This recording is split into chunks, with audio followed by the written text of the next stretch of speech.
రామ్ గారు కంటిన్యూ అవుతున్నారు, తెలుగుదేశం పార్టీ ప్రతినిధి. సో ముందుగా ప్రసాద్ గారు గుడ్ ఈవినింగ్.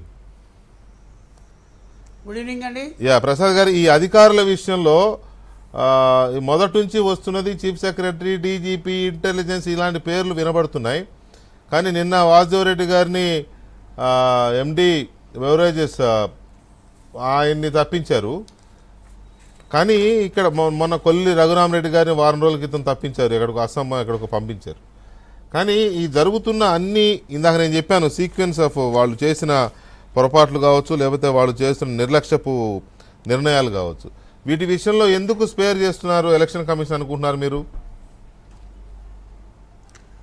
ఒకటి, భారతీయ జనతా పార్టీ ఆంధ్రప్రదేశ్లో ఎన్నికలు ఫెయిర్గా జరగాలనుకున్నప్పుడు, నిజంగానే అది ఒక ప్రతిపక్ష కూటమితో చేతులు కలిపినప్పుడు ఈ పార్టీకి ఆంధ్రప్రదేశ్లో అధికార యంత్రాంగం చాలా గట్టిగా షేకప్ అవుతుందని అందరూ ఊహించారు, అందరూ కూడా ఆశించారు కూడా.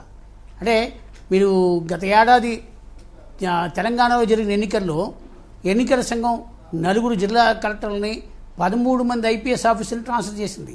అందులో కేవలం 25 రోజులు 30 రోజులు కొత్త పోస్టులో పనిచేసిన వాళ్ళు కూడా ట్రాన్స్ఫర్ చేసింది. ఉదాహరణకి కమర్షియల్ ట్యాక్స్లో పనిచేసే శ్రీదేవి అనే అధికారిని కేవలం సెప్టెంబర్ 25వ తారీఖుని ఛార్జ్ ఇచ్చుకుంటే అక్టోబర్ 10నే బదిలీ చేసింది. అంటే కేవలం ఒక ఆ ఎన్నికల సంఘం పర్యటన జరిగిన 2వ రోజునే అంత చర్య తీసుకుని తెలంగాణలో ఎలక్షన్ కమిషన్ స్థిరపడింది. ఈ మధ్యకాలంలో 2024 లోక్సభ ఎన్నికల్లో మీకు ఒక 10 రోజుల క్రితం కూడా 5 రాష్ట్రాల్లో 13 మందిని ట్రాన్స్ఫర్ చేసింది. అదే ఆంధ్రప్రదేశ్కి వచ్చేప్పటికీ ఈ భారతీయ జనతా పార్టీ భాగస్వామ్యంగా ఉన్న ప్రతిపక్ష కూటమి అందరూ కలిసి కూడా కేంద్ర ఎన్నికల సంఘానికి, రాష్ట్ర ఎన్నికల అధికారికి కూడా భరణ అధికారులు కొనసాగితే మాకు ఫ్రీ అండ్ ఫెయిర్ ఎలక్షన్ జరగదు అని రాతపూర్వకంగా ఇచ్చారు. అంటే దాంతోపాటు వాడు చేసిన అనేక అవకతవకల గురించి, అక్రమాల గురించి చెప్పారు. ఇక్కడ మనం గమనించాల్సింది ఏంటంటే, తిరుపతి బై ఎలక్షన్ జరిగిన 3 సంవత్సరాల తర్వాత అప్పటి ఎన్నికల అక్రమాలకు బాధ్యుడని ఒక ఐఏఎస్ అధికారిని సస్పెండ్ చేసిన ఎన్నికల సంఘం నుంచి చాలా ఎక్కువగా ఆశించారు. ఇప్పుడు కొల్లి రఘురామరెడ్డి గారిను, వాసుదేవరెడ్డి గారిను తీసేస్తే మార్పు లేదు.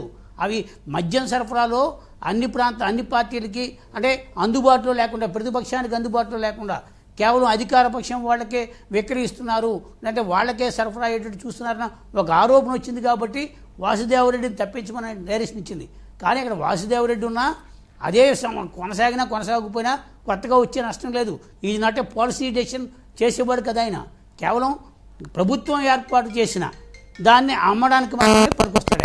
కానీ నకిలీ మద్యం అమ్ముతున్నారు, తప్పుడు మద్యం అమ్ముతున్నారు, అసలు క్వాలిటీ లేని మద్యం అమ్ముతున్నారని గత 3-4 సంవత్సరాలుగా మాట్లాడితే కూడా ఎవరూ కూడా పట్టించుకోలేదు.